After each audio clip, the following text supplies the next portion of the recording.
Welcome to Deto's Hair Wellness. Thank you for coming. I started this channel so that I can make a difference in your hair knowledge. The more knowledge you have about your hair, the better you'll be able to utilize your product to your advantage. You're better at picking product as well. You also will be better at analyzing your hair problems. A lot of times we don't understand the layers of damage, but chronic damage is real.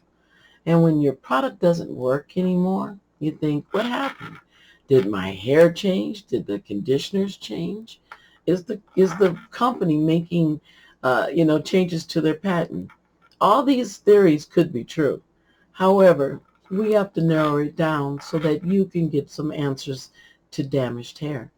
So if you have layers of damage, sometimes you can't get out of those layers without an expert or someone such as myself, a professional, that can say, you know what, maybe this will help. It's easy to go to the store and maybe pick out a product and things work out. You like the product, it seemed to have worked, you don't have the same hair problem. Lucky you. But what happens when you don't get the results? There's nowhere for you to go. You know you're living with damaged hair, and you know you can't stop it. And you try things and you try things, and yet you still feel helpless. In the end, when you have chronic damaged hair, there's no one there to really answer your serious questions. I've noticed that with my 35 years of specializing in damaged hair. A lot of clients didn't understand how they got damaged, why they got damaged. And sometimes they know they got damaged. They know how. Oh, it was that perm. It was that stylist. It was that sun that I stayed out and started my hair to go downhill. Or maybe it was a pregnancy or an illness. Whatever reason you start down that chronic road of chronic dehydration and damage, who helps you get out of that? Well, your hair knowledge can help you get out of it a lot. Yes, you might still need a professional to help you decipher. That's one of the things that I specialized in. I help analyze damaged hair. I help understand the layers of damage and how you can peel back those layers to get back to hair wellness. I made this channel so that you can be informed as well as ask questions that you might not get the typical answer to. For instance, shampooing. Many people talk to me about that. And a lot of times it's good to rehearse over questions that's been asked before. But what's even better is that you understand why you're using your shampoo, if your shampoo is giving you what you need, and if the shampoo is not camouflaging your hair damage. So how do you make these decisions? You make them by understanding your hair problems better, by observing, by learning how to scientific use your conditioning. If you don't take a scientific approach, you'll be repetitious at running around in circles. You'll just keep going back into more damage until you get thin and bald, or breakage occurs and you're just sitting there with, uneven hair. What do? There is a place you need to say, where can I have hair wellness? Where can I get an understanding on how not just to treat the symptoms? A lot of times hair companies treat symptoms and they don't treat the problem of the hair. So therefore the symptoms get worse and they keep treating the symptoms. Next thing you know, you're suffering chronic damaged hair, especially when it comes to the young people who are just now getting into styling and iron curling. Well, their hair was long when their mom took care of it or when they were much younger, but as they start to get mature women and men, you notice they start having hair issues. That's because our health changes, our lifestyle has changed, so therefore we have bigger hair issues. And if we understood how much life affects our hair, we really pretty much think that hair is doing fine, and as long as we can go home and condition it, we'll be great, and the hair will be great. But by every hair follicle you have, and we have thousands per square inch, You have a muscle and you have a nerve. So we need to understand that a little bit better. And hopefully this channel can go into depth about the hair structure and how to help the hair structure live. It is a dead appendage, but it does have living matter. As long as it has living matter, then we need to help balance and nutrition that living matter so that you can have your hair hang in there as long as possible, right?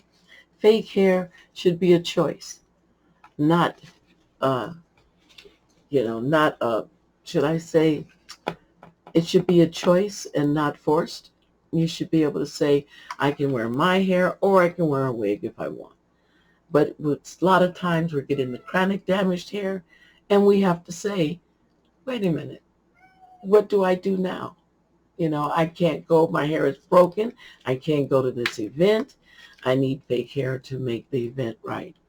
But our hair goes neglected as far as conditioning. So let's teach you how to do both. Enjoy your fake hair, but also enjoy your real hair. And you have to be serious about it. You have to be serious. How much time do you really have to condition your hair? Have you made time? Is it a part of your lifestyle? Or is it something that you do very fast? We'll need to have that discussion, and that'll be great because it gives me more things to talk about. I want to thank you for sending your email questions to thetahair911@gmail.com. The question that comes in, the big question comes in, it's when two or more questions are asked the same question. So the big question for today was that professionals as well as magazines and the internet has said to use natural oils on my hair and scalp. Okay, we talked about oils before.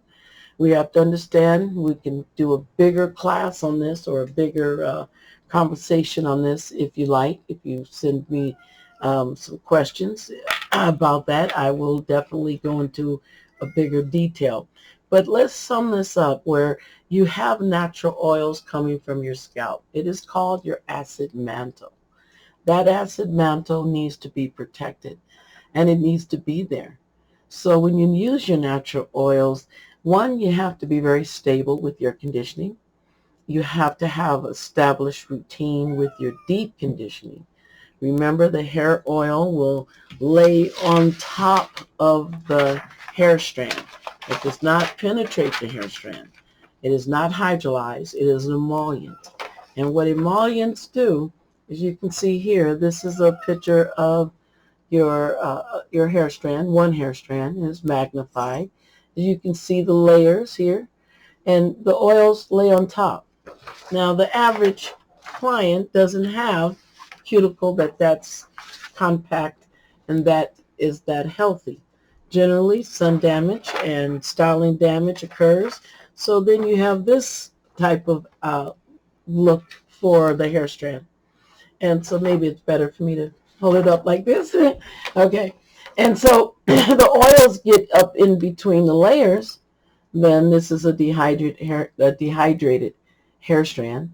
So the oils will get up into so the concept of the oil is the reason why they say that it will moisturize is because it would help soften and lay down these layers. But what they don't tell you is that you have anywhere, depending on your nationality, you have 7 to 17 layers. Sometimes they say 10 to 17 layers. So this structure is very strong and very compact. This structure is very weak and very dry. So what happens? The oil does not deliver water-loving molecules because it is an emollient. It doesn't have water-loving molecules. So what happens with the oil is that it stays on your scalp. A lot of times I'll tell my clients once they have been balanced and once they have been healthy, when I say healthy, when their moisture and protein is balanced, there's no tangling, there's no depletion of sun damage. So as long as the hair strand is real strong and doing great, usually the younger people, I still tell them to keep the oil away from the scalp and apply it to the hair. However, I do tell you to brush, right? And that brushing is to bring your natural oils off your scalp onto your hair. That oil regulates, all right, that oil regulates how often your hair takes in moisture. So not only do you have a natural oil from your scalp, it also has a job to do. So when you start putting other oils onto the other natural oils, then we might create an imbalance. A lot of times people are missing their natural oils, and so they feel very comfortable with applying the oil. Otherwise, they would feel too oily, and they might not do that. However, they're dry. The hair, like I showed you, has a structure that's not strong, so therefore the oil makes you feel as if it's moisturized. However, it doesn't have water-loving molecules. It has emollients. Therefore, you're not going to balance your moisture that way. You may maintain moisture after once it's been stabilized and once it's been created naturally from the scalp and properly brushed throughout the hair. Adding a light oil to the ends or a light oil to the hair helps and gives it a luster and a sheen. But don't feel as if you're moisturizing, because true moisturizing is when you go inside that, where's my picture here? When you go inside the hair shaft, and this is a cut hair strand. As you can see, you want to condition and get through the cuticle, okay, and get inside the cuticle. So you have a healthy hair strand, and then you have inside, this is a cut hair strand, and you can see the inside that we're talking about. This is where you need to establish your moisture and to balance it. Once you've gotten so unbalanced, you have to balance the moisture from inside out, not outside in, okay? And you have to use water-loving molecules. And you'll say, what is that? So that's when you would grab your moisturizer conditioner and use your water-loving molecules with heat to go inside the structure to balance your moisture. So let's have it clear that oil is an emollient, and it doesn't moisturize with water-loving molecules. It's just that, of course, it's like your skin. If you use your nice, what is it, vitamin E oil or, oil on your skin, it just feels great. However, your hands absorb a little bit better than your scalp does, and the hair strand doesn't really absorb that well, especially emollients. It absorbs water-loving molecules. So we want to condition with moisturizer and not so much concentrate on the oil. It's easy, it's quick, but it can be very deceiving. The first email question for today is, why do I see my hairline being the first to have damage? Your ends and your hairline is always the first to tell you what's going on with the rest of your hair.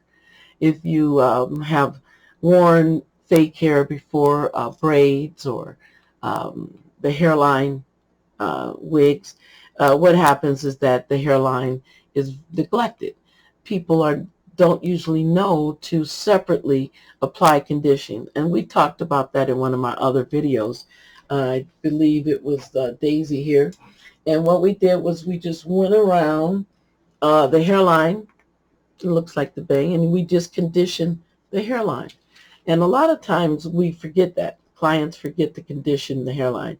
You're supposed to brush the hairline too, and that means all the way around you brush the hairline.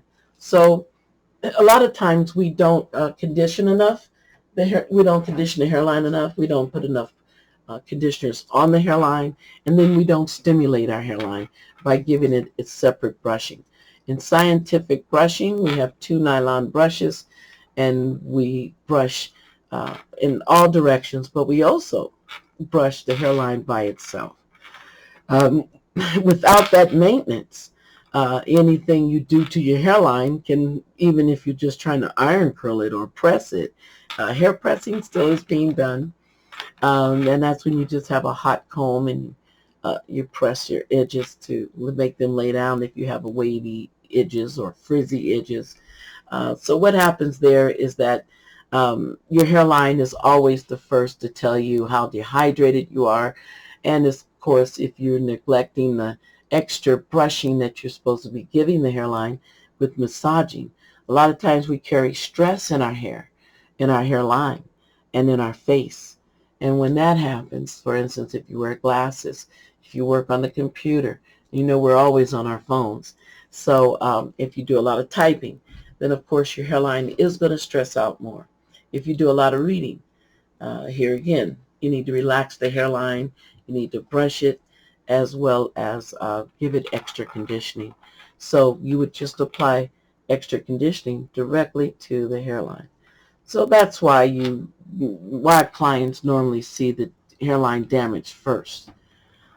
Second email question. Do I need to moisturize my scalp because I am bald? Hi there, bald. I'm so glad to have a bald question. Yes, you do need to treat your scalp. You need to condition it. You need to moisturize it. And most of all, protect it from the sun. Your hair has a certain amount of sunscreen protection, so to speak. And so even though sun penetrates everything, including curtains and paint, and, to dull anything. But what happens too is that when you have your scalp out there, it needs to be protected. So giving it some sunscreen prior to going out, brushing with a soft brush is still mandatory. Even though it does stimulate your scalp, it stimulates the muscle and relaxes it so you won't carry too much tension in your scalp. So I would love to answer a lot more questions on balding. I can't wait to get more. So please, there are things you can do to your scalp, or there is a maintenance, I should say, that should be done, a conditioning maintenance that should be done on your bald head. And brushing is one of them. A soft brush to stimulate the scalp and to relax the muscles. The hair growth is going to be about the same. So I realize that you're trying to keep the other hair gone. But here again, the more important thing is that you maintain a healthy scalp. I'll get tongue-tied, right? Let me get some water here.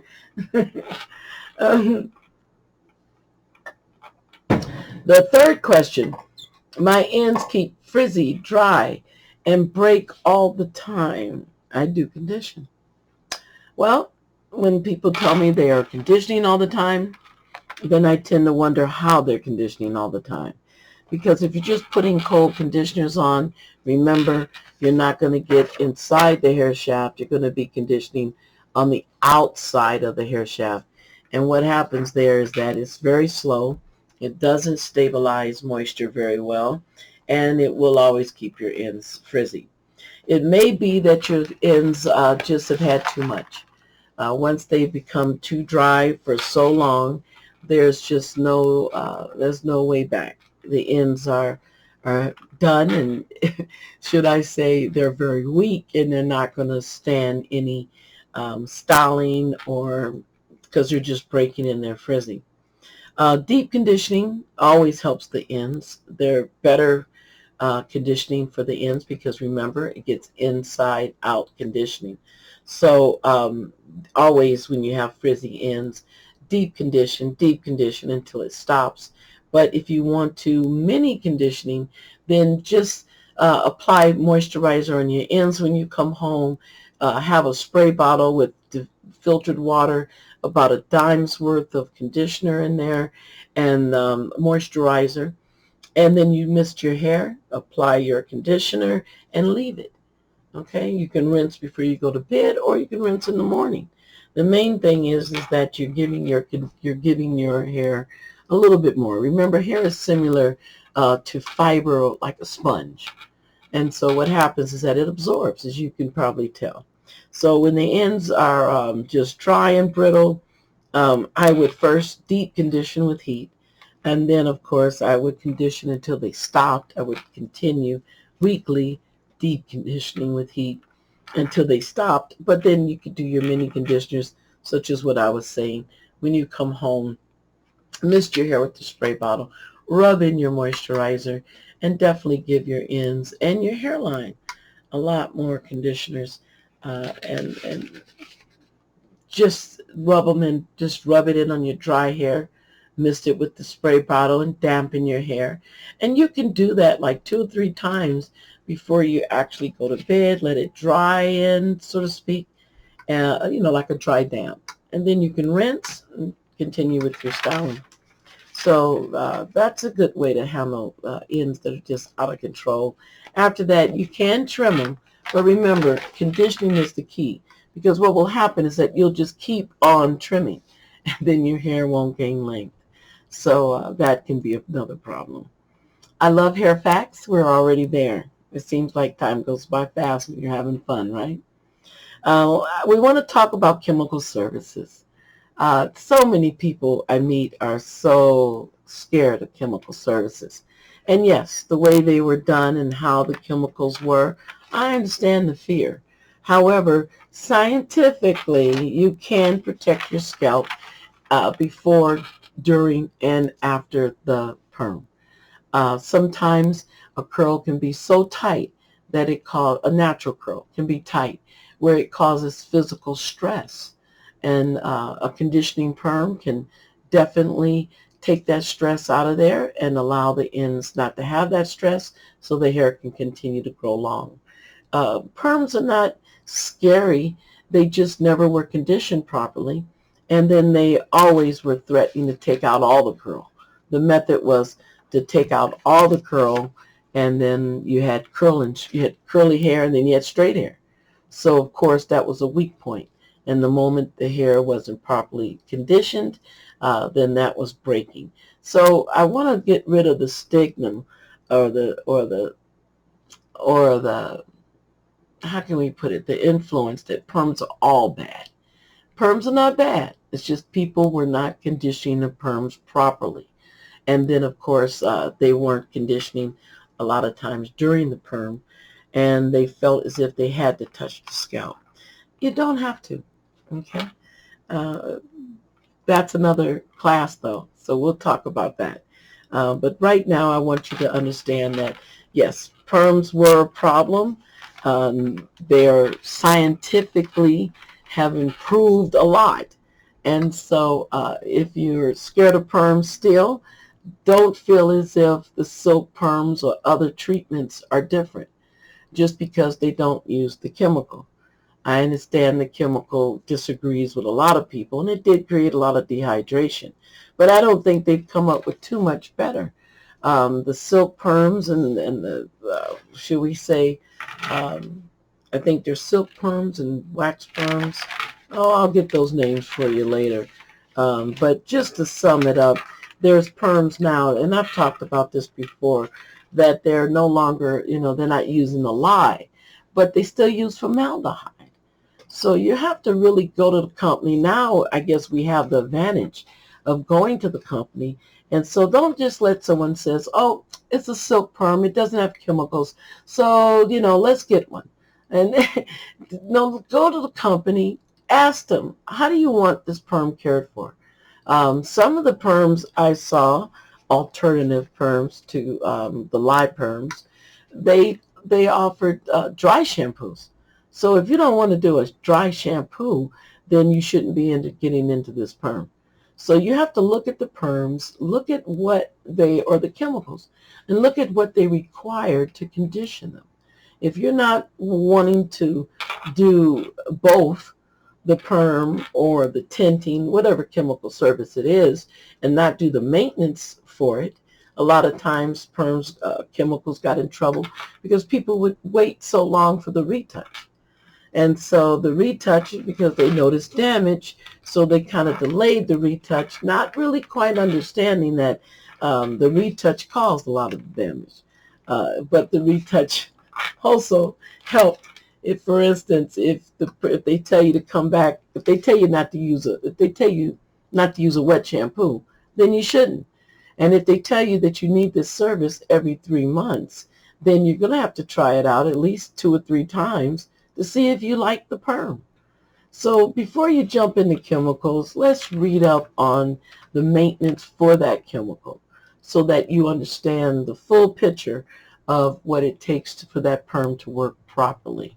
A lot of times our perms and chemical services fail because, one, we don't return, and two, we don't read all the rules and regulations around that perm. So it causes a lot of issues with health, hair health. So we want to keep our hair well. I'm getting tongue-tied. We want to keep our hair wellness by understanding all the rules and regulations to these chemical services. And since they have changed, you do need to look them up. I want to thank you for staying. I definitely want to thank you for pushing that like button. It lets everyone know that we want to change in conditioning, that you want to know about scientific conditioning so that maybe you can reach your goals for hair wellness. I'd like you to subscribe. It's free. I really appreciate that. I'm also on Dita Facebook. I'm also on Facebook, Dita Damaged Hair. I really appreciate you for coming. I appreciate you for taking an extra step to say, I want to do better by my hair. If we can remember to enjoy our hair instead of stressing out about it, and maybe learning how we can stay in hair wellness so that we can get the better benefit from our hair. Thank you so much. I want you to go and have a good and a better hair day. Thank you.